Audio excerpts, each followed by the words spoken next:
now, you're tuned into RBLR, the home of Tampa Bay's Reveler Sports. Hey, welcome to your RBLR Rays podcast. I'm Ben, and with me, the co-host here is Zach, and Eureka lurking in the background as always. How's it going, Zach? Oh, it's going, brother. Ready to talk some baseball. Lockout ended. I'm ready to go. Yeah. We'll get into that a little bit because we do have a special guest on today, coming at us live from the FAU clubhouse. It looks like maybe the locker room. I don't know. It's hard to tell. We've got Gabe Rincones. Did I say that right? Sure. Okay, awesome. How's it going? We're happy to have you on. I'm good. I'm glad to be here. Thank you for having me. Yeah, I mean, I've been a fan for a little while. I know I was kind of like fangirling in your DMs on Twitter a little bit, but I was I don't know. It's really cool to see you go from like, hey, this guy plays at a school that I went to, and now he's like, D1, just tearing it up. Like you're killing it, and your team started off pretty hot too, so it's exciting. Yeah, the team's looking good, and it's exciting for sure. So we got some interview questions here we're gonna jump into, and we're thankful that you're giving us your time. So we'll try to not run through these, but we'll get through them and be thorough, and then we can talk about some lockout stuff near the end here. So Zach, I guess I'll go first. I'm already been talking for like 100 minutes, so I'll just keep going. Yeah, you're good. Go for it, brother. So Gabe, when and why did you start playing baseball? Started about when I was 2.5 years old. Just growing up in Venezuela. My dad was he was a pitcher for the Mariners. I always looked up to him, so I guess that's kind of why I started playing. It was also fun, but I stopped playing when I was like 6 years old. All right, that's interesting to be. I think I read that you were like born in the States and then went over to Venezuela. Is that correct? Yeah. Cool. That's an interesting path. How was it over there playing baseball as a kid? In Venezuela, it was great. I mean, back then the country wasn't as, the situation wasn't as bad as it is now. I mean, it was awesome growing up there. I mean, just around like the Venezuela community. My family was, they are well known over there. So it's like, I mean, it was home for the time being. And playing baseball with a bunch of Venezuelans is just like you see, you go and play. That's from there. It's the same thing, but it was fun. That's awesome. That's really cool. Now we also, again, Ben did a lot of research for this, so I appreciate Ben for this. We also found out that you lived in Scotland for a little while.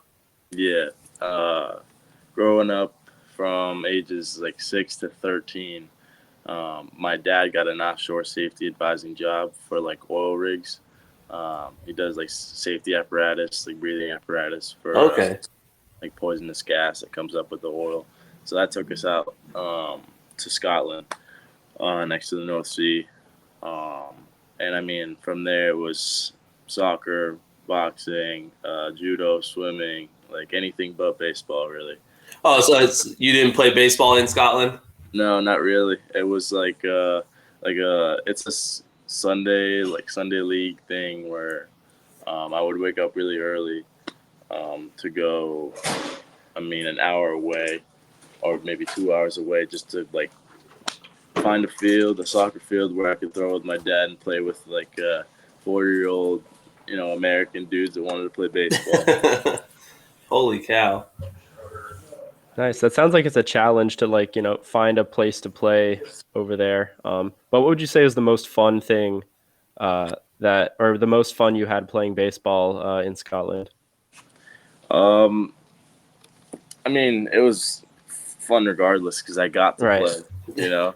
I mean, I would lay out my clothes the day before so I could wake up early and just be ready to go. Every time I got to play, it was a privilege. Like I would always ask my parents, hey, can I go throw it?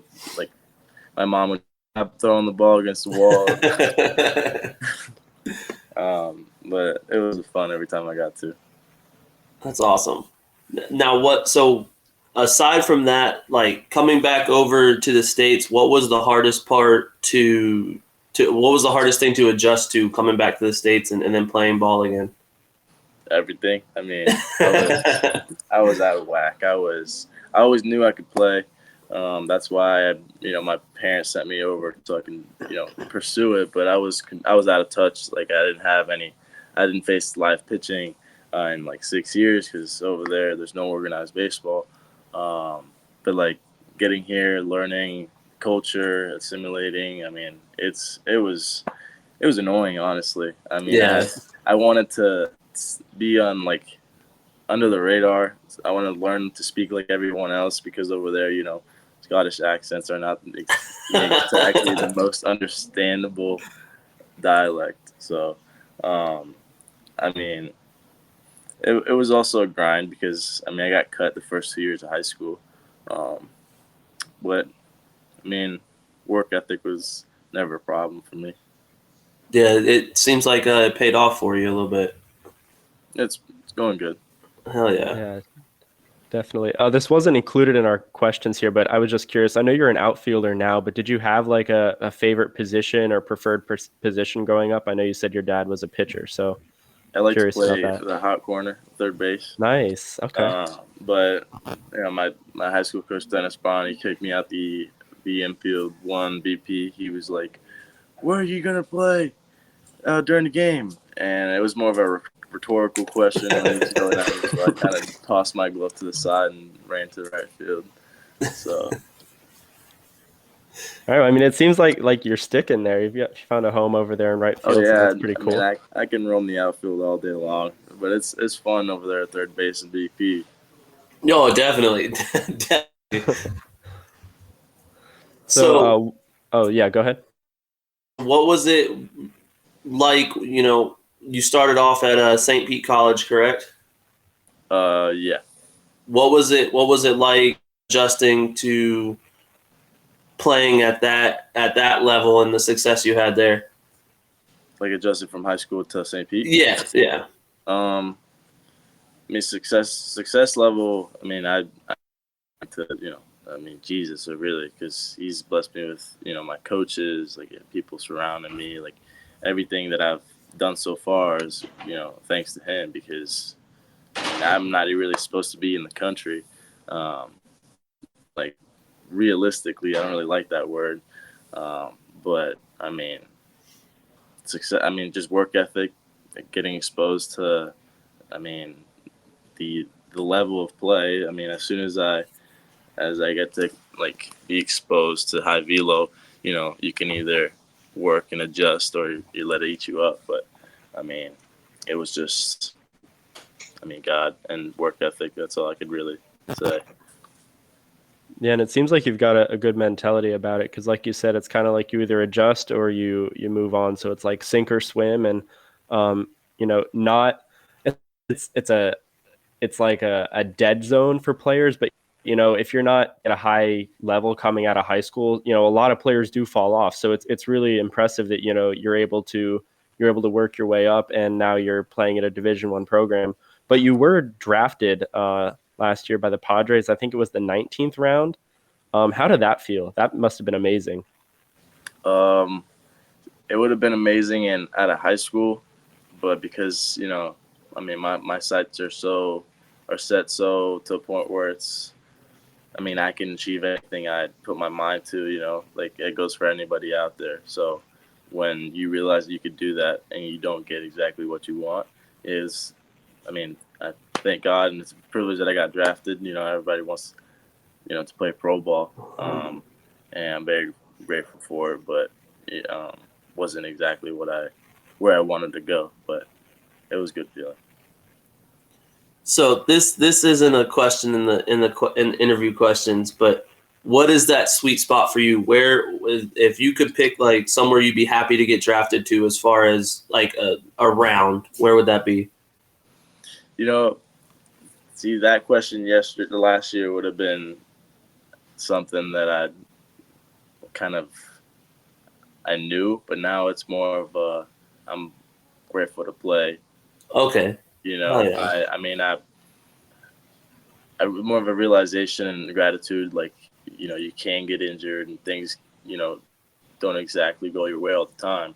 I mean, it's the Lord's purpose will prevail. You can have your own plans all you want, but really all you can do is take it pitch by pitch, and the future is not for you to say. I like that answer. Yeah, that was awesome. All right. So how different is the baseball at FAU versus what you experienced at SPC? It's great. I love it here. I mean, not only the coaching staff not only makes you improve as a player, it's more of, can you be a better person every day? It's more like life. Baseball is just like life, really. I mean, they do a great job of, doing both. But the level is a little higher,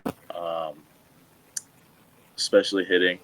Not saying that the hitters, there's a bunch of hitters on that team that are still playing and that can hit, but Nolan, Caleb, Jackson. I mean, everything put together, this lineup is scary. It's very tough to get through, and the pitching also does a good job. So it's kind of really nice to be cushioned by these guys, surrounded, by them every day. It's awesome. So it makes your job a little bit easier to have all that power around you. Makes it a lot more fun. Exactly. So the next one we got here is you're gonna have to be a little. We're gonna need you to be a little cocky with this one. What is your best tool or skill in baseball? The ability to adjust, really. I mean, I want to be exposed to the best in the game, and as soon as that happens, I might not succeed as like right off the bat, but give me a week, give me a month, and I'm right there with the rest of them. I'll play to their level, and then eventually, take over. But it's just the ability to make adjustments. Perfect. That is another great answer. Yeah. Nice. I like it. I mean, it makes sense though, because I watching the grainy streams of the SBC baseball games with no sound, no commentator like that, the ball jumped off your bat. Like the tools, the skill has been there, and then just to see that, like you said, you're making adjustments, and the skill is still there at FAU. So it's like I really like. I mean, I'm not a professional scout, but I really don't see how you weren't like a much higher pick last year. But I mean, I guess it all works out for you because you have a chance to, adjust and improve yourself at this level of competition. So it's been really cool to see this happen though, because it's like such a it's such a great story, and it's such a unique journey through baseball. So it's been cool to watch. But to go off of Zach's question here, what area of your game would you like to improve the most in? Being exposed more to, high velo, like more of the 100 plus fastball ranges. You can catch up to 100-mile-an-hour fastball with no off speed because you don't have to worry about his banger or changeup. But just being exposed to that type of pitching, obviously it's not going to be easy, but as soon as I get to see that on a regular basis, I mean, that right there is, if you can hit a 100-mile-an-hour pitch and be comfortable with the off speed that he's got, then I mean, to me, you're a really good hitter. So I want to be comfortable, facing that. Yeah, that okay. Like I can't even. There's no even response to these answers because they're literally perfect. Like you're ready for media day in the MLB. I can tell you that. Next question I got here is do you have any goals for this season, either personal or statistically, that you're trying to reach?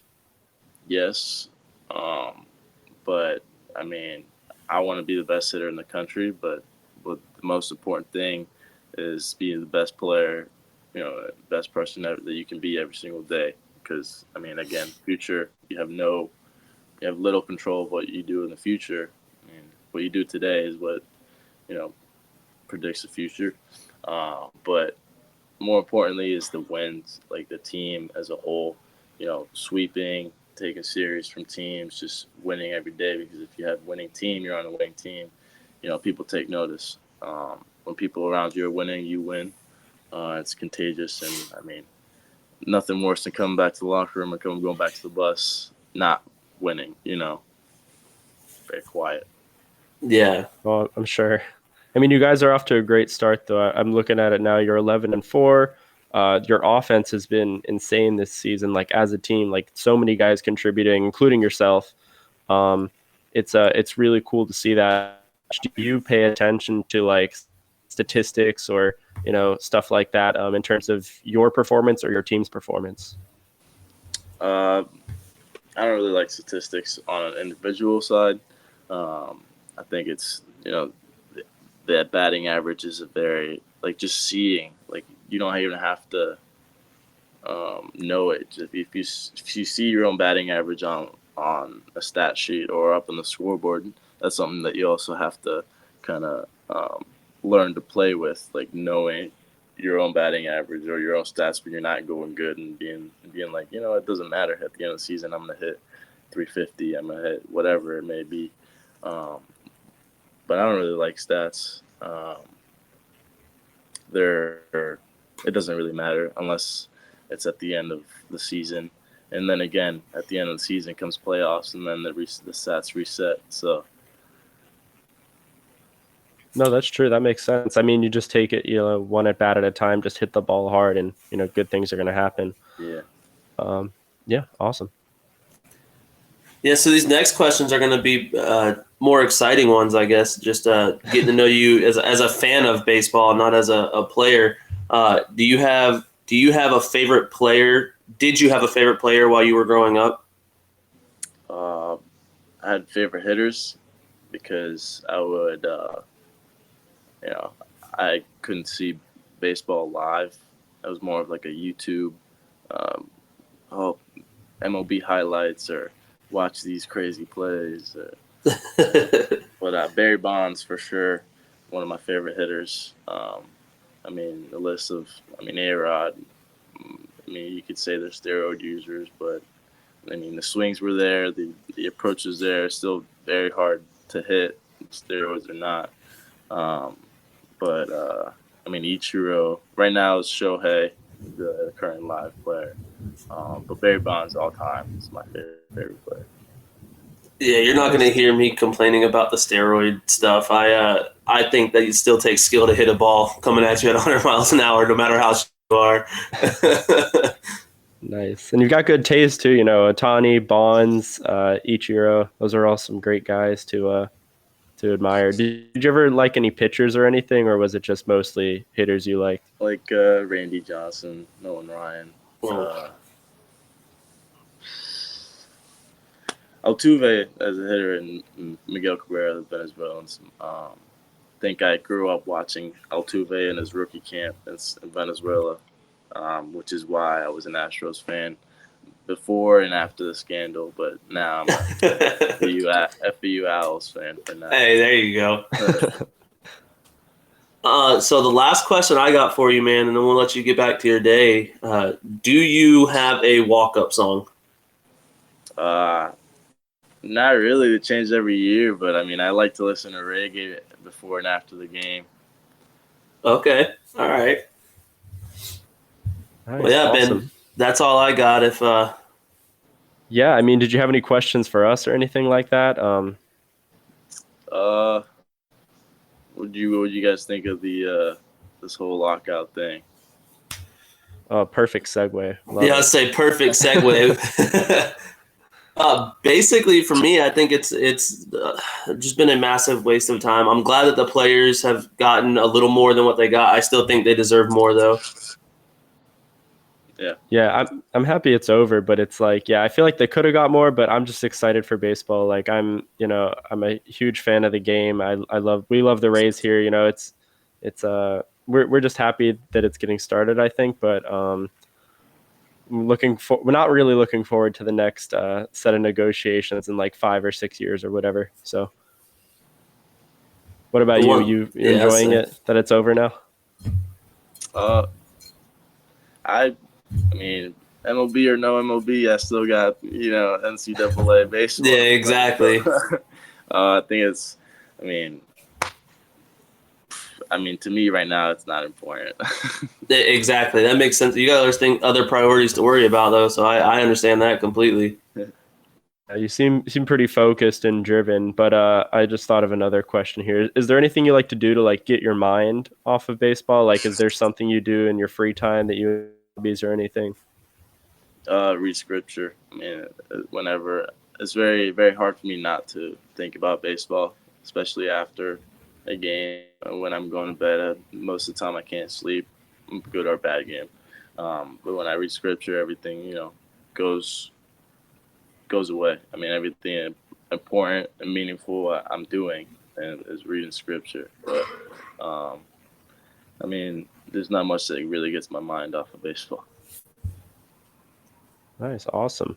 Yeah, definitely focused, driven. A lot of success so far. We're looking forward to seeing more of that success. Anything else here, Zach? No, I'm all good. It was awesome talking to you, brother, and we appreciate you coming on and giving us your time, man. We know you're busy. Thank you, guys. Yeah, thank you so much, Gabe. Good luck today. I know you got a game in a couple hours here, so Yes, good sir. luck. Thank Yeah. you. So that was an awesome interview with Gabe. I'm glad that we kind of got it over with before the rain hit. And kind of speaking of the rain, I don't think anything would make us feel more warm and cozy inside, and you guys listening as well, than to buy a shirt from shop.rblrsports.com. I promise you it is worth it, and you will be the most warm and cozy you've ever been on a rainy day like today here in Florida. I think Ben might even have a discount code for you guys. Don't tell anyone, though. Yeah, those summer that summer raining season's coming up, so you definitely want to get a shirt. You can use promo code FLAPPY, that's FLAPPY, for 10% off your order at shop.rblrsports.com. We got all of our Rays, Rowdies, Lightning, Bucks, and some Bandit stuff coming up, I'm sure. So lots to choose from.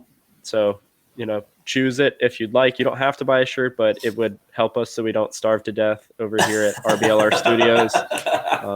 We wouldn't have to panhandle anymore if we could sell more shirts. So, I got to shift later in the rain, so I got to get out there and start collecting money on the side of Bruce B. Down. So if anybody has a shirt, that would be awesome. If not, that's okay. You can always support us for free, free by liking our stuff, giving us reviews, interacting with us. But yeah, that's our shirt plug for today. I know I'm gonna have to buy a few shirts for Tennessee. That way I can still rep the Rays in a different state. Yeah, and for just $1, well, not $1, like $25 a shirt, you could help feed a hungry Ben, Eureka, and Zach. So we got to get like one of those commercials where it's like we're like our Sarah McLachlan is singing. Yeah, I'm like in like an adult diaper. Angel. Yeah, perfect. We're not gonna edit that out. That's staying in. Please, yeah, it can stay. That's fine. That'd I'm be all too for much work. Yeah, he's already got a voice like this. He's got to stitch the interview with Gabe with this already, so don't edit anymore. Just leave all this in. Perfect. So basically, man, after that, again, please go buy a shirt. I just basically did a whole concert for you. But with that being said, the lockout is over. Yeah, I'm happy about it. I could be happier, but I don't want to sound like a brat, so I'll say that I'm happy. It was a pretty good result. I know the players executive committee, like on the Players Association, unanimously voted against it. Like all 8 of them were like, yeah, no, we don't like it. But then the rest of the players voted for it, except for the reps from 4 different teams, which were the Mets, Yankees, Astros, and Cardinals. So some question marks there, but the measure still passed 26-12 among the players, and then the owners unanimously agreed to it. So all 30 of them liked the new CBA. So here we are now. We're done with the lockout. Yeah, and from what I was, obviously Twitter has all kinds of stuff at this point on it, but I was seeing that as far as from like teams, I know that those 4 teams still voted no, but I was finding it hard to see anywhere where it was like specific players from the teams that were like, no, this is not okay. Aside from the 8-player committee.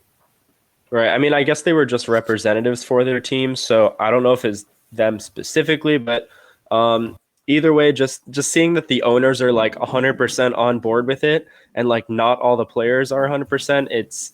I mean, we still have baseball now, but it makes me wonder like what else could they have squeezed out of the owners. So, I mean, I guess we'll find out 5 or 6 years from now, but yeah, it is what it is. I'm still happy about it. We get baseball, it's starting up soon. Camps open yesterday. They might be a little closed today around the Tampa Bay area with all this rain, but the mandatory reporting day is tomorrow, Sunday, March 13th. And free agency began. So we saw a couple moves happen, not necessarily any big moves with the Rays yet, but the stove is getting hot. Yeah, I was on Twitter again. This has been my weekend, or my Thursday through today has just been waiting for Freeman to sign with Tampa.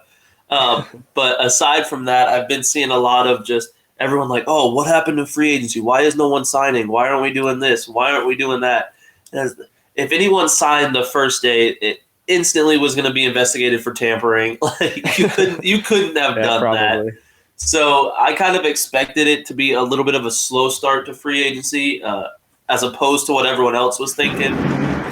Plus, we have oh my goodness, Ben, are you okay over there? Yeah, I'm good. I think I don't know. The baseball gods don't like that I'm going against the owners here, so they're trying to strike me down.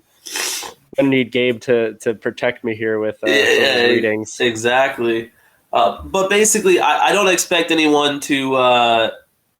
I don't expect anyone to sign until I believe Monday. We can add people to the 60-day IL, which can open up some spots.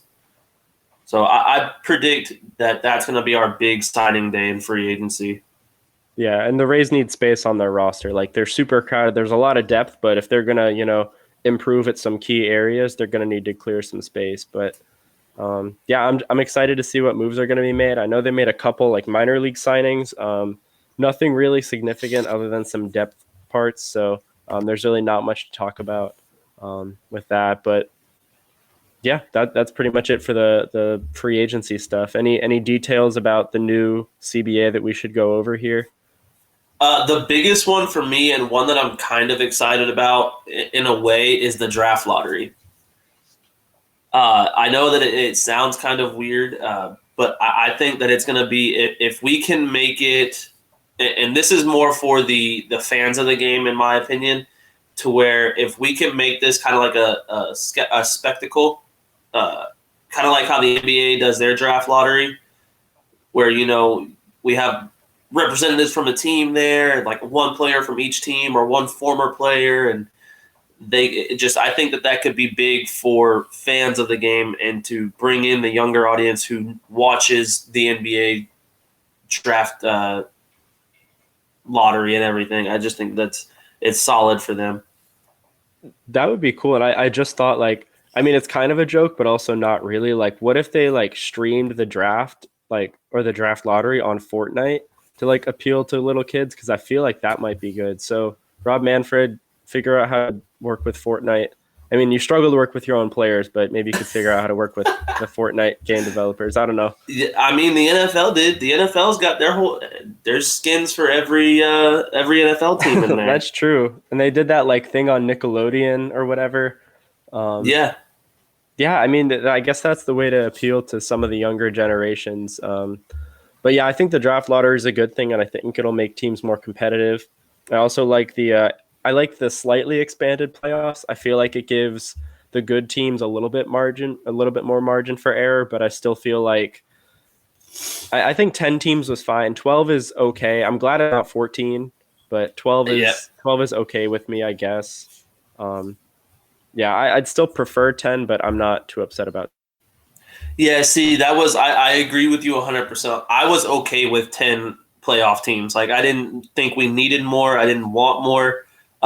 When I was hearing 14 teams, I was like, let's just pick a handful. Just go ahead and give half the league can get in. We don't need it. Doesn't matter. The playoffs are supposed to be the best of the best, and you just want to add half of the league when at that point you're probably getting teams in there that maybe don't even have winning records. Yeah, I mean, half of the league doesn't deserve to make the playoffs, but 12 is okay. And I know that, the playoffs are such a small sample size that, good teams do get knocked out occasionally. And like, the not great teams like the Braves, not that they were bad, but like they weren't the best team in the playoffs, but they got hot at the, and that's kind of what the playoffs is about. It's a lot of a coin toss. So I guess it'll be more interesting now that two more additional, like maybe okay to slightly above average teams are going to get in. It might make things a little bit more chaotic, but it's also a good kind of safety net for some of the good teams, because like if you're good, you're get. And I think with the draft lottery, I think tanking is going to get curbed a little bit. So I think we'll just see a more competitive league overall. So maybe we won't see the Rays win 100 games against Baltimore this year, unfortunately. I mean, I kind of liked having them as the punching bag, but exactly. The Rays can still earn their own wins. They've got a quality team. So one of the other big things is the universal DH. So now the National League gets a DH. What are your opinions on that? The Rays are going to have to pay a lot more money now if they want Tommy Pham. Like his value just probably doubled, honestly, because they went from 15 teams that might want him to now 30 teams. So it's not looking like. I mean, it's hard to say, but Pham and McCutchen just got a whole lot more valuable. So Exactly. I'm still liking Chad Pinder or Garrett Cooper as like the next bat that they should target, but. I mean, free agency is going to get pretty chaotic. I know there are a lot of teams with deals in place, but like you said, you can't really like sign those yet because it's kind of like after a breakup, like you can't just go get with someone else like right away. Like it looks bad, Yeah, you gotta wait a couple months. Yeah. Or like on the flip side of that, like, you can't just, you get someone's number, you can't just text them right away. You gotta play it cool. So the agents and the players, they're all playing it cool right now. Not signing with the teams until it's so acceptable. Do you think it has any effect on kind of the integrity of the game, as far as like that was kind of one of the things in the playoffs? When you get to the World Series, you got to kind of plan around your pitcher being able to hit when you're playing Yeah, a pitcher's hitting is so boring unless it's Nate Karns that one time in 2015. Like that was the only time I ever cared about a pitcher hitting, and that was like in hindsight, because like nobody expects pitchers to really do much. And I think offense is going to go up, which is good for the league. Like they want offense to go up, and they're trying to do all these really annoying, convoluted rules like banning the shift, whatever, which is off the table until 2023 for now. So we're safe for a little bit, but I think having a universal DH is going to be enough to satisfy that I don't think the banning the shift talks are going to be too important in the future. I mean, they might be, but I think, having the DH is really going to help the offense league wide. So people might not think about that as much. And I think the pitch clock thing, don't really care for that. I think pitchers should get enough rest, but again, that's off the table until next season. Like it won't be discussed. So it is what it is. But I think the DH is overall like a net positive for the league. Yeah, I respect that. I felt like it kind of took out the game planning aspect of when you play an NL team. Well, being a Rays podcast, obviously, I mean like when an AL team plays an NL team. It's just kind of, to me, that was the exciting part, to see. Obviously, he's not going to go up there and rip a shot, but to see Tyler Glasnow get up there and hold the bat, the most goofy looking thing I've ever seen in my life, but it was kind of exciting. Yeah, I mean, most of the time they just stood there and pitches. I think only Drew Rasmussen was like one of the only guys who actually swung. He had like a single, I guess, against the Phillies or something like that. So I don't know. Maybe Rays pitchers just like to hit Phillies pitchers because that's what it seems like based on my very limited 2 plate appearance sample size here. So the other big thing though is no ghost runners in extra innings. That is the best thing about ending the lockout, honestly. Like it ruined. That was like the worst thing for baseball. It sucked. Nobody liked it. Absolutely nobody liked it at all, and they just went and did it anyways. But now that they got rid of it, it's cool. I'm sure they'll try to bring it back or something. I don't know. I wouldn't be surprised. But for now, we're safe. And the good teams are going to be winning more games now because it was just it turned games into a coin toss, and that's not that's not fun for anybody. No, I agree 100%. We are on the exact same page on this because I thought that was the dumbest rule in the world to start off with. Yeah. And I still feel that way to this day. So once I found out that was off the table, I was very excited, and it just made it feel like more realistic outcomes were going to happen. Yeah, and I feel like the league didn't even like the rule that much either because they didn't even allow it in the postseason. Like it was only in the regular season, which is like, so if it's good enough for 162 games, why is it not good enough for another like 15, maybe 20 games? Exactly, exactly. That I could not. It doesn't make sense. You are 100% right. Thank you. Ben, you were talking my language right now, and I love it. What else we got here? We got no more 7-inning doubleheaders. I didn't really mind those. I thought those were okay. I mean, I guess the players probably wanted to play more, but a doubleheader is a long time to sit there with my tiny little battery-powered radio. So, I mean, that's how I if I'm not like driving somewhere, I have like this tiny little like $15 radio I got from Walmart, and that's how I listen to every game. I just like the radio more for some reason. That's fair. I always stream the games legally, of course. Legally stream the games. I got to point that out. I will not admit to any crime on TV or on live. I won't do it. So I always stream the games, but I get what you're saying. I was, for a minute there, I had XM in the car, and I would listen to any chance I got to listen to a Rays game, I would listen to. Yeah, I mean it's still like nice to watch them, but I think having 9-inning doubleheaders is cool. I guess no more like 7-inning no hitters. I guess in a doubleheader, which I think happened like once last year. Yeah, exactly. Like the biggest thing for me is it makes it not feel like a little league game. Yeah, it's definitely for the pros. Wow. That's a good one. Yeah, it's made its way down to Central Florida now. Ben pushed it away down here. But I hope it doesn't get over to Boca Raton. Hey, let's hope not. Put a damper on things. But yeah, so that was my biggest issue with it. Was it almost felt like not minor league-ish, but like high school baseball. Like, okay, well, we have a doubleheader. We're only going to play 7 innings. Like, that's not the game. The game is 9 innings. That's how you play baseball. Yeah. So I get it. Like, give them some rest, but still, it's 4 extra innings. Like, just give them the 2 extra innings in each game. We'll be okay. Yeah, and I think it might test like teams' depth a little bit more this year, which is something that Yeah, cool. That's a good one. But anyways, yeah, like first of all, they're going to play 162 games in like a shorter window, so everybody's going to have some double headers now, and those are 9-inning double headers. So it's going to test everybody's depth, and I know the rosters are going to be at 26 players, I believe. I think they expanded them to 26 from 25. So and the Rays are set up with all their depth, so it should be pretty good, and it should favor the Rays a little bit, but we're going to get a lot of baseball in a shorter window of time. Opening day is April 7th, and they're going to play 162. So I'm really excited, though, because there's a lot of baseball to be played.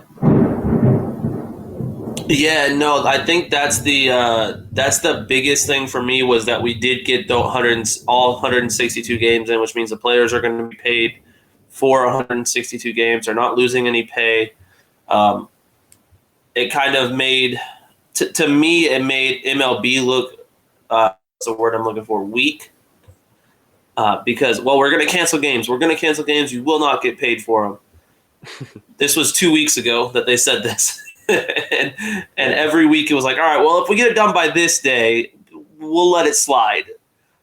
But no, we didn't get it done by Tuesday. If we get it done by Thursday, we'll let it slide this one last time. It's like your parents yelling at you for something that you did, but also telling you how much they love you at the same time. Yeah, it was inconsistent, and it was just like made up deadlines. Like they had no like reason for these deadlines other than like, oh, we're running out of time, but like they didn't talk to the players for like 45 days or something. So exactly, it was hypocritical and inconsistent, and I wish they would have taken a bigger hit in terms of their the owners losing money, but we still have baseball now, and there is an agreement, and it's almost like it's a little bit better than bittersweet because like I'm happy about baseball. I'm happy there's an agreement. I'm happy the players got something, but there could have been more, I think. But either way, we're good. We get baseball. Yeah, for us as fans, it's nice. Like you said, we get baseball. I agree with you that the players deserve more and should have gotten more. I was pretty vocal about it on Twitter about how much I can't stand Manfred. I do not like him, and I think he's probably the worst commissioner in sports, and that's saying a lot because I don't like Goodell either. But I feel like the players deserve more. And like you said, you don't want to be too bratty because we do have baseball back. Like, it makes our show much easier. It makes it more fun. Like, we get all this good stuff. But at the same time, you kind of want to see the players get what they're rightfully owed or deserve. Yeah, definitely. But I guess that's it for our lockout update here. Now that the lockout is over, we don't have to do that segment anymore. So that's cool. Oh, thank God. Let's hope that because this show's still going to be going in 2025. I think that's when this one's over, right? Or whenever this one's over. Yeah. This show's still going to be going. And let's just hope that we never have to deal with another lockout. Fingers crossed. Yeah. I mean, it's going to be an interesting time because that's going to be around when the Rays, stadium search is going to be really important and at the forefront of most of the news in baseball. That's going to be probably the biggest story, unless Wander Franco's had 4 consecutive 80 home run seasons. I think that'll be a pretty big story across the league. But, we'll cross that bridge when we get to it. Yeah, Eureka just commented and said the Nashville Rays won't have to worry about any of this. I mean, if they follow me out to Tennessee, as much as I love the Rays being in Tampa, now that I'm moving to Tennessee, if there's anywhere they're going to move, I mean, I'm not opposed to it being in Tennessee. Yeah. But yeah, so that pretty much, that's everything I got, everything you got. To you fans listening, we appreciate you guys tuning in with us and being there with us every way. I can't thank you guys enough, and just a support you guys show. If you guys could just do one more thing for us, and it's nothing crazy, it doesn't cost anything. If you could just get on to wherever you're listening to this podcast, whether it's Spotify, Apple Music, Google, wherever it is, we're on all the major podcasting platforms. If you just get on and give us a like, leave a 5-star review, just do whatever you can, comment, let us know what you guys like, dislike. We're always here to listen to it. And we appreciate you guys. I don't think we tell you all enough. Yeah, we're happy to have you all as listeners and kind of part of the Rays baseball community on Twitter, Reddit.